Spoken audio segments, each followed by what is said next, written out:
Hey everybody, how's it going? Travel Man Dan here, and get ready for a fantastic episode. Today, I'm gonna go ahead and break out the magic globe, and I'm gonna transport to a place, well, it's modern, but it's got historical significance as we travel back to one of the most prominent places in the world for transportation. I'm talking about the Erie Canal, and we're gonna go ahead and visit the Lockport Caves. So here we go, got the magic globe, going off to travel and see the world.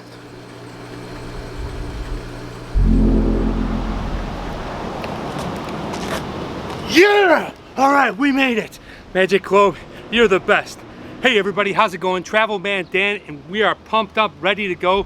If you're new to the channel and you haven't already, be sure to go ahead and hit that subscribe button, ring the notifications bell so you're notified when new episodes come out each and every week, and get ready for a fantastic episode. We're gonna be going down to the Lockport Caves. We're going down deep and below. We're gonna check out some caves, some canals, all kinds of fun stuff. So sit back, relax, and let's go check it out.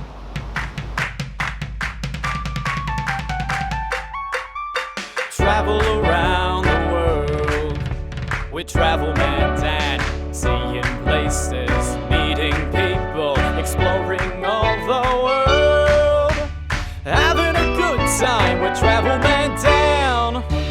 Make sure you see every bit of it.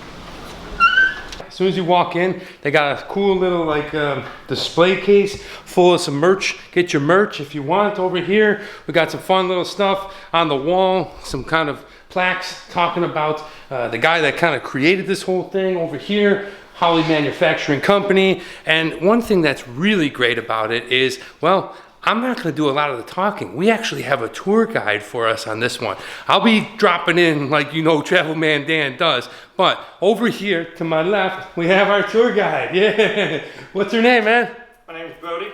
All right, Brody and Kat. What's up, Kat? Hey. All right, nice, fine people here. Here's a cool thing that I did not know about that Brody told me about, and right there you can see the literature up there. There was a part of Sharknado 2 was filmed here. That's right, Sharknado 2. We're heading down to what's called the Flight of 5. Your way across the street, just staying right in between these solid white lines here.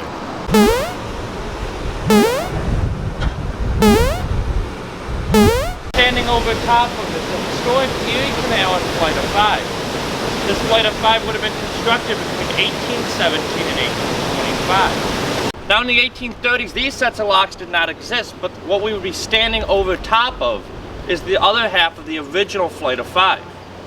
Now, back in the 1830s, they're also starting to realize that there's too much water coming from down in the Niagara River, and not enough getting to the bottom of the locks here. So they have to figure out a solution to this. The way they're going to do this is by constructing a set of bypasses. So much interesting history going on here.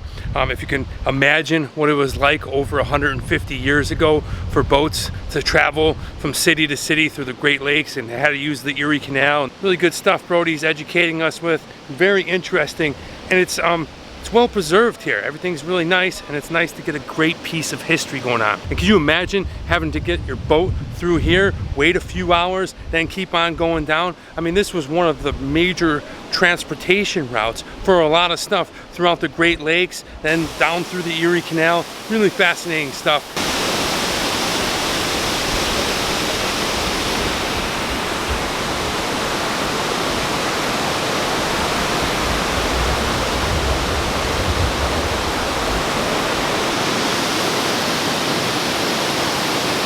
All along the tour, you have these like little plaques, and they tell you a little bit of historic information going on, what's happening, what happened exactly at this spot. My gosh, Western New York, Buffalo, Lockport, Niagara Falls, what a beautiful place. Just amazing out here. The weather is gorgeous, the sights, the smells, absolutely stunning, and I always have a good time when I come back home to visit. In 1859, this factory will end up getting built as the Holly Manufacturing Company. The Holly Manufacturing Company is going to create a lot of the items that he patented, such as steam heaters, stoves, radiators, turbines, water pumps. Anything of that nature could have been made right in this factory. He wouldn't quite gain the fame that he had until 1868, when he first introduces the fire hydrant. Now when he first introduces the fire hydrant, originally nobody is interested. It's bulky, it's expensive. Who's gonna buy something like this? Who even wants something like this? And the idea never quite gets off the ground. This is until 1871, when the city of Chicago burns to the ground. Suddenly, everybody wants fire hydrants. Now, this turbine that you see here was installed in 1869, and it would be in use all the way into the 1930s. But in the 1930s, they're gonna be done using this, and they're gonna bury it on this site.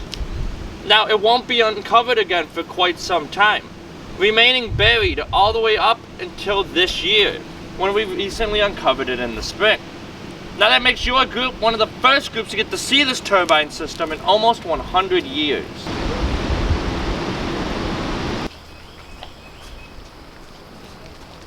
Okay, so if you're a brave and an adventurous type, they do have a zip line right up there that's posted up.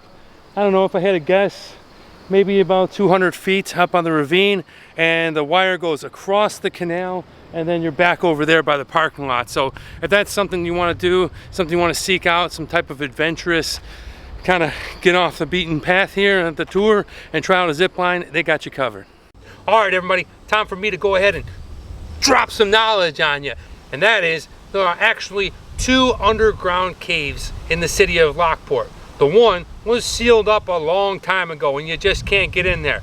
The second one, also known as the hydraulic raceway or the Lockport cave, and that's where we're going under. The hydraulic raceway was built from 1858 to 1900. The Lockport cave is adjacent to the Erie Canal, right down there. It's about 2,000 feet long, 20 feet wide, and about 70 feet deep. So, pretty good sized thing, but boats got bigger, so they had to make some changes. The geological makeup of these caves is underlying dolomite and limestone bedrock slabs. The unbelievable inventor, Birds Hall Holly, started the Holly Manufacturing Company in 1859, right here in Lockport. Holly found a way to use excess water from the Erie Canal to create mechanical power for the industries in and around Lockport. It's worth noting, Birds Hill Holly had over 150 inventions at the time, on par with another great inventor, Thomas Edison. His most famous one was probably the rotary pump, but his most recognizable one was the fire hydrant. Look at these beautiful trees, unbelievable. I mean, I work with trees and landscaping in Los Angeles, and well, these certainly aren't palm trees, but they are beautiful, stunning trees. Look at them all over the place. In 1880, this factory is going to open as the Lockport pulp mill. This pulp mill is going to create a lot of different pulp products, such as water pitchers, buckets, bowls, plates, anything of that nature could be made right in this factory here. This factory would be very successful, remaining open all the way into the 1940s. Although the reason it closes is due to the fact that in the 1930s, they had introduced galvanized steel. Galvanized steel was a lot cheaper at the time. It was sturdier, and it lasted a lot longer than pulp. And we are about to head into the cave. I mean, look at this thing. I'm going to turn off the camera in a sec, but it's literally just like an iron circular thing with a stairwell going in, and then we're going to go inside and check it out. I'm a little freaked out, definitely claustrophobic. I've been in caves all around the world, and I don't like them.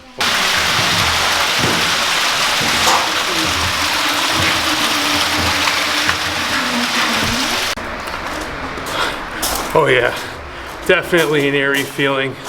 As you walk through, you can see the galvanized steel, corrugated, a little tube that I'm walking through.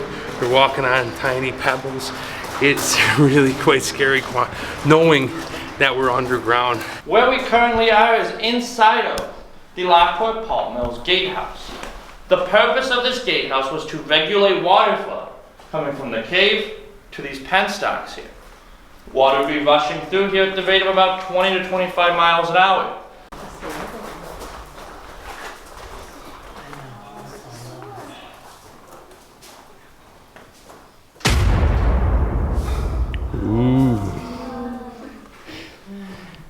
Alright, someone's maybe wondering what the white slimy substance on the wall is.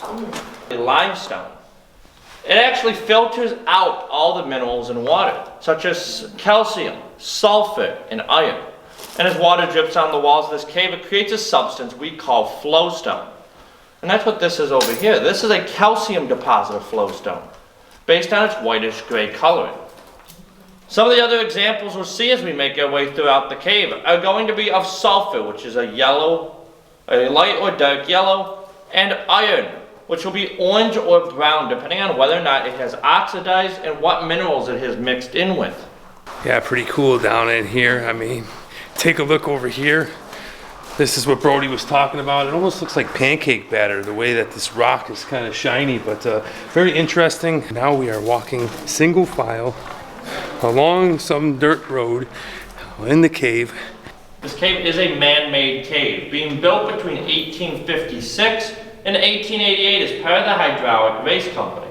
Started to deposit minerals into this cone-shaped design. Now, these grow at an incredibly slow rate of growth, growing at a rate of up to 1 inch every 100 years. This place must be scary as hell during Halloween. It's gypsum. Gypsum at the time was a fairly worthless rock, being used for not very much at the time. Today's gypsum materials such as drywall and plaster. But back then, they were allowed to take this home with them. They'd bring it home. They'd give it to their wives, who would then clean it and make the trip to Niagara Falls. Now, Niagara Falls at the time was really only for the rich and wealthy, as they were the ones who could afford to go. But these women would go up there and they'd sell these. The way they would sell this would be as follows. We have tried for many years to accomplish this, and we've never been able to until now. We have successfully condensed the mist of Niagara Falls. And for $1 a piece, you could bring this home to show your friends and family what a rare piece of history you have. These wealthy individuals, not knowing any better, would buy into this, and buy a lot of it. And it would be the original tourist trap of Niagara Falls.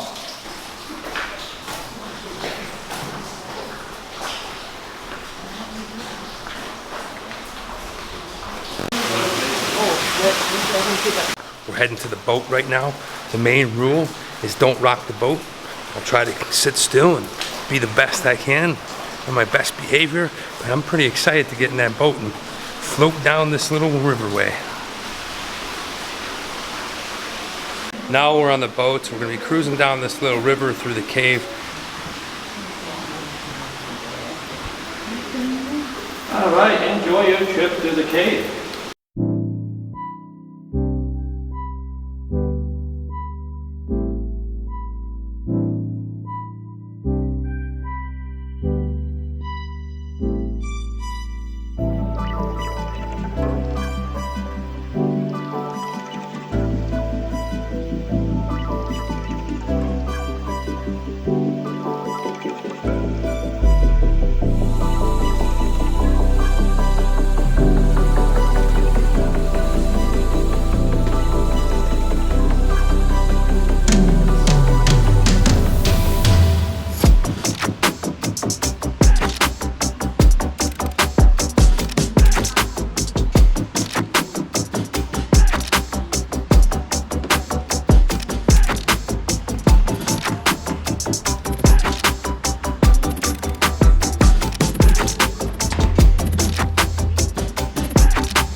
Now you guys have been an outstanding group.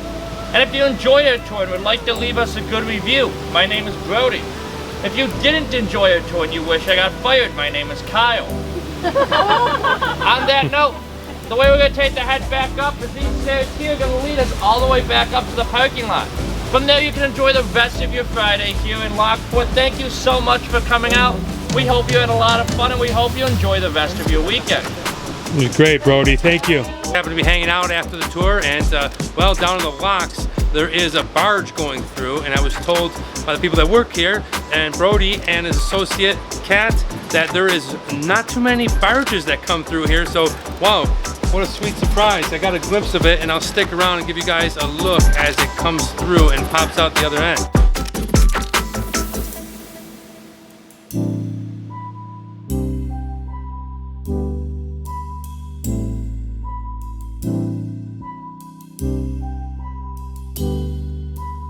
Well, that's gonna do it for us today. I hope you enjoyed this episode of Travel Man Dan. If you like what I'm doing, and you haven't already, be sure to go ahead and hit that subscribe button right there. Ring the notifications bell so you're notified when new episodes come out each and every week.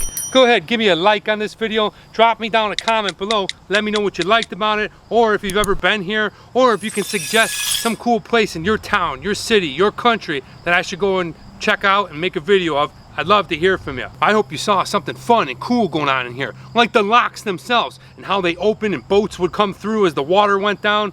I hope you learned something new and interesting, like the caves and how they were made. That was awesome. But most of all, I hope you were inspired to come here yourself to the Lockport Cave. You're gonna absolutely friggin' love it. Shouts out to you, Kat and Brody. Thank you so much. Your tour was amazing and everyone got some great educational value from it.